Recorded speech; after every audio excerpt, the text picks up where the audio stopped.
sunt gazda dumneavoastră, psiholog Elena Harbur, iar astăzi vorbim despre frica de abandon și frica de respingere.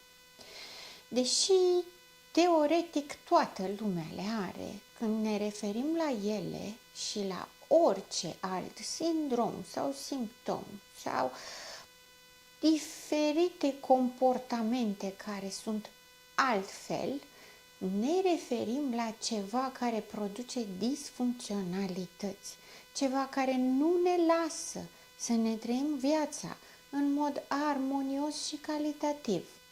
Pentru că scopul în sine al vieții noastre nu este fericirea, cum spune toată lumea, dar nu este nici suferința și sacrificiul, cum cred multe persoane, ci scopul vieții este calitatea. Calitatea vieții înseamnă să mă simt bine în pielea mea, în viața mea, cu alegerile pe care le iau. Asta nu înseamnă că toate lucrurile vor fi bune și totdeauna vom fi mulțumiți și totdeauna totul va fi roz și minunat. Ei bine, nu, pentru că ar însemna să fim într-o iluzie tare departe de realitate. Echilibrul este șansa noastră la calitate, pentru că echilibrul ne permite să le avem pe toate. Echilibrul ne permite să luăm decizii corecte și să parcurgem perioade dure și dificile din viața noastră, pentru că toți le avem și nu putem scăpa de ele. Este extrem de important să avem în vedere acest lucru și tocmai de aceea am început cu asta. Când avem în vedere teama de abandon sau teama de echilibru, nu vorbim de celebra frică de a nu ne muri părinții sau frică de a nu fi plăcuți sau acceptați în societate. Acestea sunt lucruri normale, firești. Vorbim, în schimb, despre frica de a fi în relație în condițiile în care ne dorim cu disperare. Oamenii care suferă de frica de abandon sunt, pe de-o parte, acei copii care tânjesc după apartenență, după familie, după sens și scop în viața lor prin relația de cuplu și prin familia construită, dar pe de altă parte, atunci când cineva se apropie destul de mult sau propune ca relația care există să avanseze, ei paralizează de frică. Fug, dispar, se despart, provoacă drame, provoacă certuri din orice.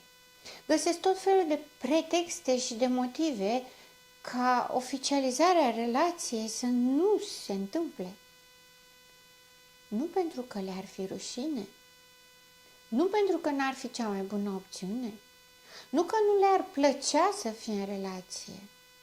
Adică, practic, nu are nicio legătură cu persoana cu care sunt în relație, ci are legătură cu frica de a nu fi abandonat.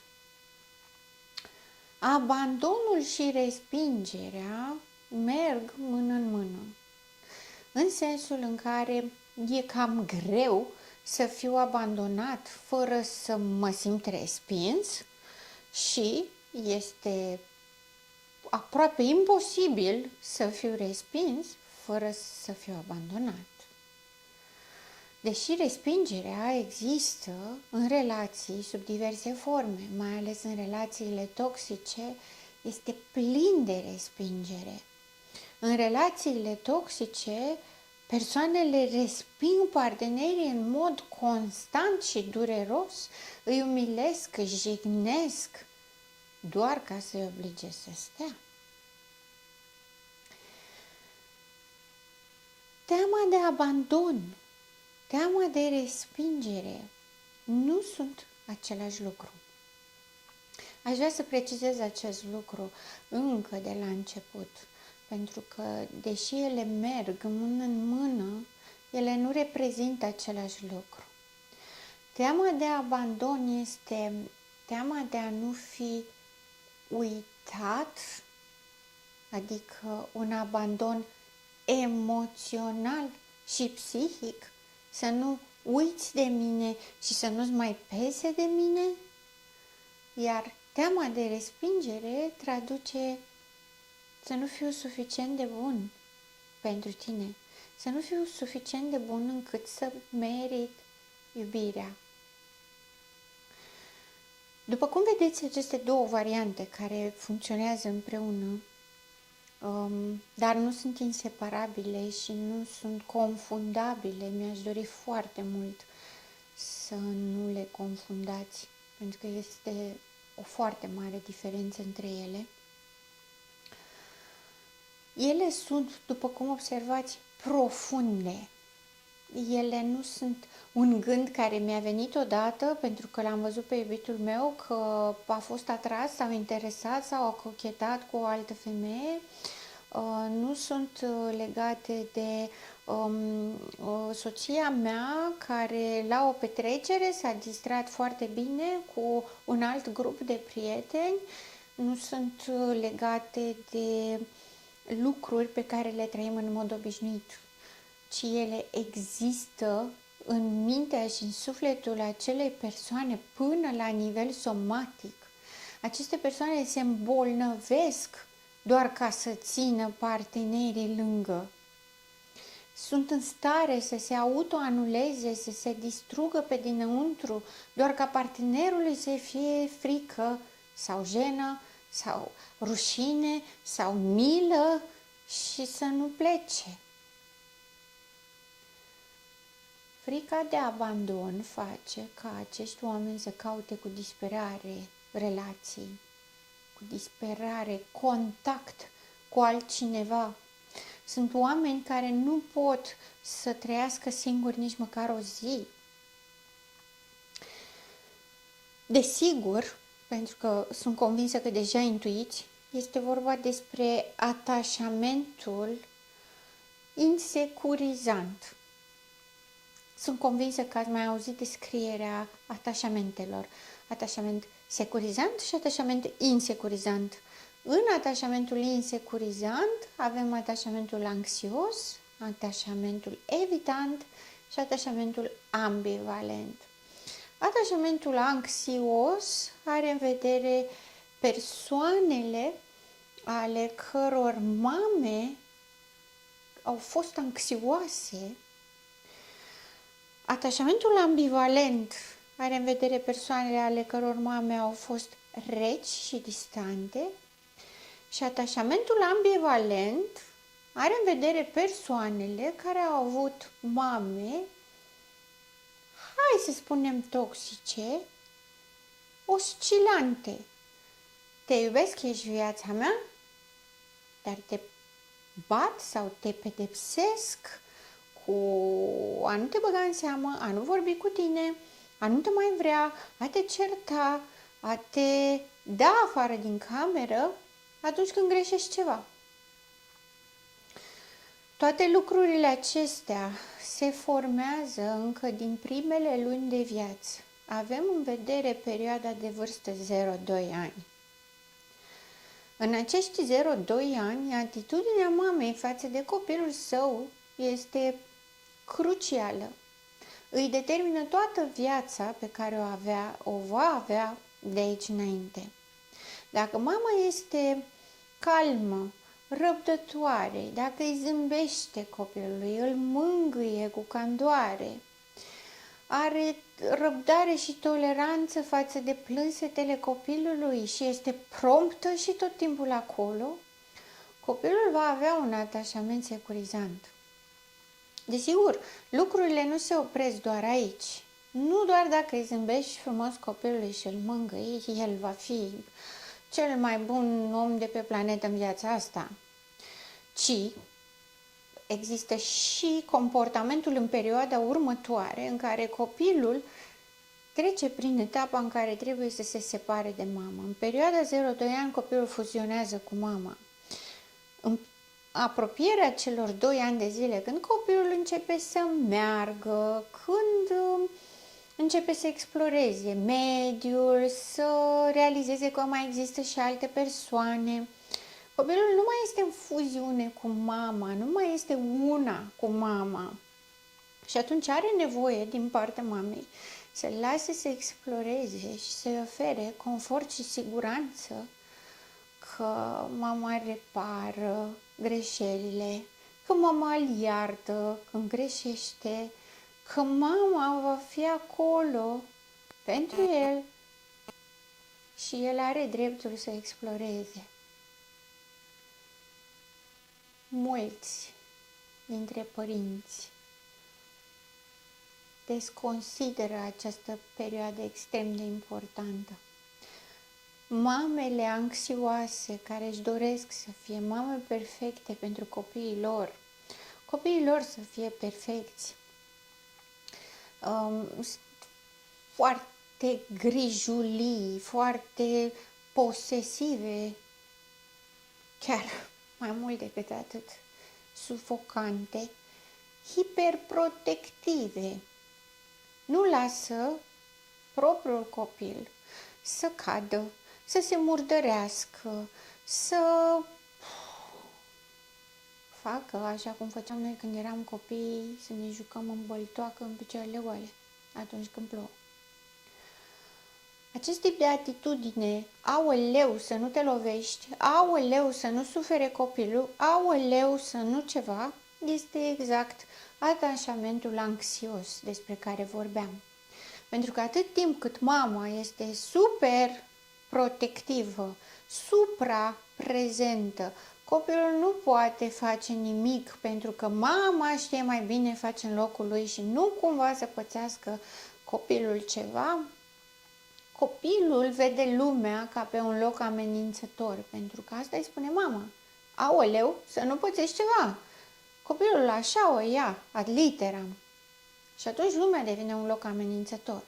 Ca atare se instalează atașamentul anxios, pentru că mama este anxioasă față de copil. Nu există relația de căldură și de siguranță și de confort. Nu există protecție emoțională, ci există fuga emoțională. Desigur, mamele anxioase obosesc și renunță și au atitudini de genul: nu mai pot cu tine, m-am săturat de tine, mă sufoci, lasă-mă în pace, ceea ce creează trauma de abandon, chiar dacă mama nu a plecat de acolo, ci pur și simplu nevoia ei de spațiu, oboseala ei psihică din a fi prea mamă. Este de înțeles nevoia ei de spațiu. De asemenea, copilul este de înțeles că nu poate să perceapă altfel decât un abandon. Ca atare, copilul înțelege că dacă te temi foarte tare, ai o șansă mică, foarte mică, să nu fii abandonat, pentru că dacă te temi, ești implicat, iar dacă nu te temi, înseamnă că nu ești acolo. Pentru că asta primește.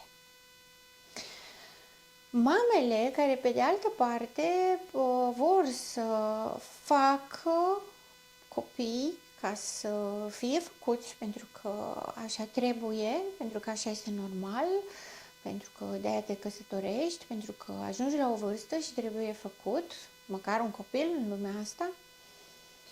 Sunt distante, sunt reci, sunt calculate. Când spun acest lucru, nu mă refer la un monstru de mamă, nu mă refer la mame înghețate complet, ci mă refer la acele mame care atunci când copilul lor începe și plânge, ele zic: lasă-l să plângă, că se alintă. E o nevoie a copilului. Copilul la vârste extrem de mici, 0-2 ani, nu poate fi manipulativ. Și nu există răsfăț în acea perioadă, ci există niște nevoi bazale de foame, de frig, de grijă și protecție pe care le manifestă prin plâns. Ca atare, orice plâns al copilului reprezintă o nevoie.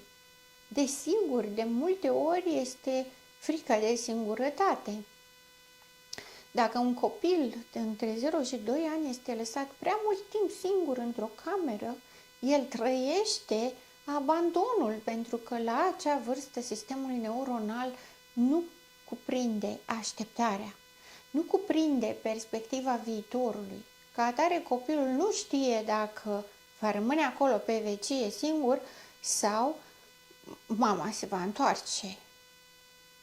Perioada de 6-8 luni, care se numește permanența obiectului, copilul aruncă jucăria de 200 de ori la rând, doar ca mama să-i o aducă din nou. Mama, ca adult, este exasperată de acest gest. Copilul ceea ce face este să-și confirme că mama va fi mereu acolo pentru el. Este o nevoie de siguranță. Lucruri banale, simple, nesemnificative ale copilului. Pentru copil sunt enorme, pentru părinte nu le înțeleg, sunt atât de simple și de banale încât vreau să scap de ele, vreau să fac ceva cu sens pentru că sunt adult și mintea mea percepe lucrurile diferit. Așa apare atașamentul evitant, adică mama este deranjată de plânsetele copilului și îl ignoră, copilul învață că nevoia lui de a fi în contact cu cineva, nevoia lui de iubire, de protecție, de atenție, de siguranță, nu este permisă. Ca atare, trebuie să stea la distanță. Relația ok pe care o înțelege este o relație rece, distantă, pentru că asta a primit. Atașamentul ambivalent sunt acele mame care în trăirile lor emoționale ajung să se enerveze foarte tare, agresează copilul verbal sau fizic. Când mă refer la acest lucru, nu mă refer la situații extreme în care îi fac rău copilului, ci mă refer la celebrele palme peste fund sau palme peste față când țipă peste gură, în mod special. Când țipă copilul sau zguduitul, zdruncinatul sau aruncat în pat sau închisul într-o cameră, iar la câteva minute după aceea mama se întoarce plângând și pupând copilul, spunând că îi pare rău, că a fost rea, că nu știe ce-i cu ea, dar copilul a exagerat. Adică, într-un final, copilul nu mai știe dacă palma peste gură pe care și-a luat-o pentru că a manifestat o nevoie a lui, corect era să tacă sau corect este ce se întâmplă după, pentru că lui îi place când mama vine și îl pupă, pe de altă parte nu poate să uite nici palma pe care a primit-o și atunci mesajul este contradictoriu. Ca atare, atașamentul devine ambivalent. Te vreau, te sufoc, dar dispar, să nu te apropii de mine, dar te vreau și nu trebuie să pleci, sunt dependent de tine. După cum ați văzut în toată descrierea, acești copii deveniți adulți care trăiesc în permanență cu teama de abandon sunt copii care au învățat că nevoile lor emoționale sunt ignorate. Și nu este doar a învăța că nevoia emoțională este ignorată. Nu îi se permite să aibă o nevoie emoțională, da? Copilul o trăiește oricum. Nevoia există oricum. Nu este în alegerea lui să aibă această nevoie. Doar se întâmplă. Dar feedback-ul pe care îl primește din exterior de la adulții de care depinde viața sa este că el nu are voie să aibă aceste emoții, nu are voie să aibă aceste nevoi emoționale. Ca atare, nevoia nu dispare, nevoia rămâne prezentă în permanență în toată viața omului. Nevoile nesatisfăcute, sau, să spun altfel, dacă nevoile emoționale sunt satisfăcute, dezvoltă un atașament sigur. Atașament sigur înseamnă toleranță la răbdare, toleranță la frustrare, înseamnă răbdare, înseamnă capacitatea de a aștepta, înseamnă toleranță la frustrare, înseamnă capacitate de adaptare. Practic, ok, nu s-a întâmplat astăzi ceva ce-mi doresc, nu nimic, voi face mâine demersurile necesare. Nu mă vrea cineva, e în regulă. Nu e nevoie să mă placă toată lumea. Important este să mă placă persoanele apropiate, cu care am o rezonanță emoțională în care mă regăsesc. Acesta este atașamentul securizant. Când ne întoarcem la atașamentul insecurizant, cu cele 3 forme pe care le-am expus mai devreme, acești copii cărora nu li s-au satisfăcut nevoile emoționale, rămân blocați într-o nevoie emoțională nesatisfăcută pentru tot parcursul vieții lor. Ei trăiesc în permanență în relație cu persoanele semnificative, importante, față de cei care au emoții profunde, se îndrăgostesc, iubesc, le place cineva foarte mult, se simt atașați de cineva foarte mult. Aceste tipare comportamentale cu care au fost tratați atunci în copilăria mică rămân prezente. Și dacă din întâmplare și din greșeală vor căuta o persoană matură emoțional și vor crea o relație de cuplu cu o persoană matură emoțional, se vor simți extrem de disconfortabili și de rușinați, de inadecvați. Celălalt este echilibrat și e sigur, pe mine mă scoate din minți acest lucru. Cel cu atașament anxios îl va sufoca pe celălalt. Nu-i va da voie să facă nicio mișcare, va încerca să controleze tot ce face, tot ce gândește, tot ce simte, iar cel mai mic gest pe care nu le explică sau nu este prezent în fiecare secundă sau nu răspunde în fiecare secundă, va fi interpretat ca un pericol de abandon. Persoana care are atașament evitant va ține la distanță partenerul și când partenerul va aduce în vedere că are nevoie de apropiere emoțională, că își dorește ca lucrurile să meargă mai departe, se va distanța și mai mult. Cu cât îi cere mai multă implicare, cu atât se distanțează mai mult. Iar în atașamentul ambivalent, comportamentul este exact ca al mamei. Când va fi sufocant, când se va retrage și va dispărea. Iar acest tip de comportament este ciclic, în permanență. Este ceea ce ați auzit și ați văzut peste tot. Te vreau numai când nu mă vrei. Doar atunci. Pentru că doar atunci pot să vin către tine. După cum vedeți, sunt copii blocați acolo. Dar ceea ce trăiesc ei în prezent în viețile lor de adult este cât se poate de serios. Pentru că acești oameni au capacitate empatică. Nu introducem în această zonă psihopatia unde nu există capacitate empatică, ci introducem și păstrăm numai cei care au capacitate empatică și ar putea forma relații de cuplu. Ar putea, dar le e frică. Pentru că trauma de abandon ceea ce face este să creeze o profeție. În termeni de specialitate se numește autoprofeție. Adică persoana care are teama de abandon, teama de respingere, își imaginează că toate relațiile pe care le va avea sunt supuse abandonului. Și ca atare intră într-un soi de frie, un soi de disperare, pentru că nevoia există, nevoia de a primi iubire, de a împărtăși, de a rezona.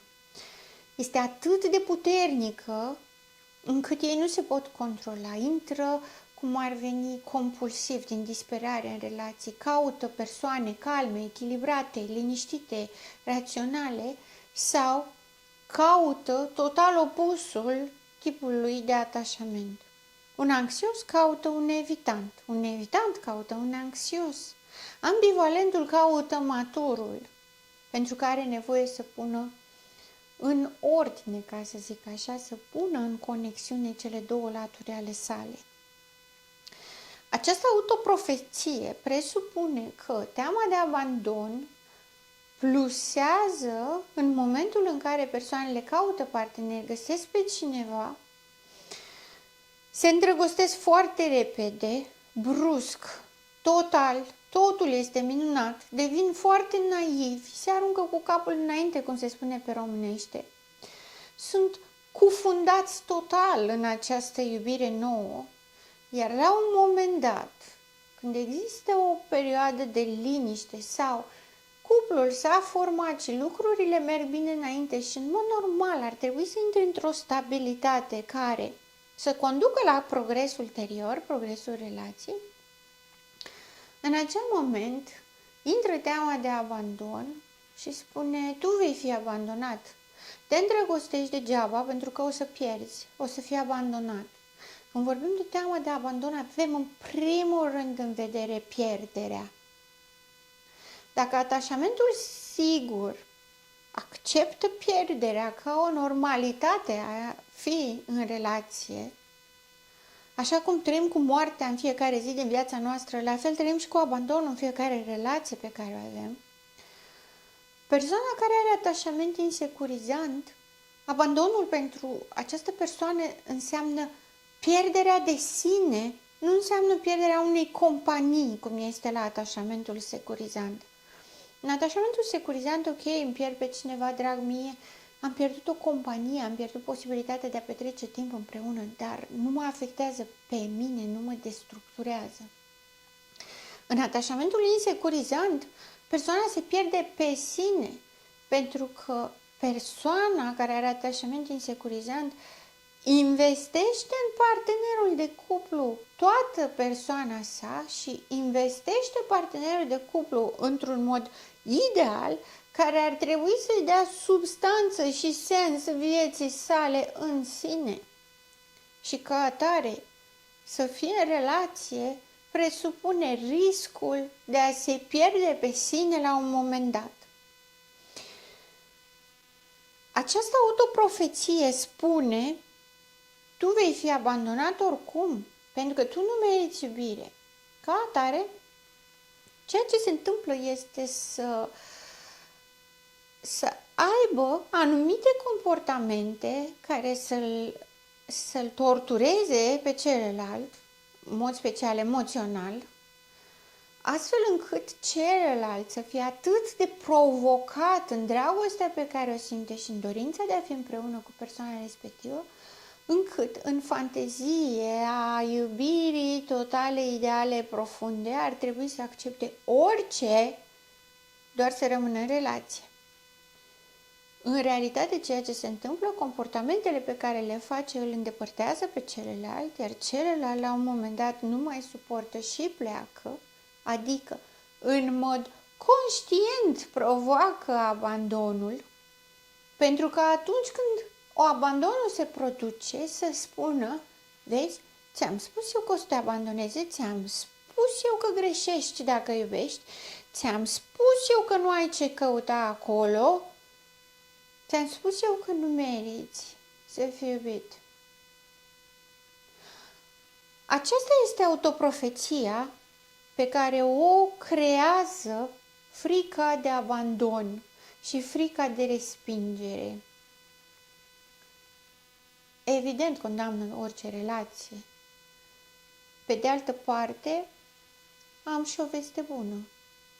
Vestea bună este că, deși majoritatea teoriilor spun că tipul de atașament nu poate fi schimbat pentru că se produce în acea perioadă despre care spuneam mai devreme, perioada de 0-2 ani și puțin peste 2 se poate duce până la 4 ani, nu se poate schimba pentru că nu putem reseta experiențele de atunci.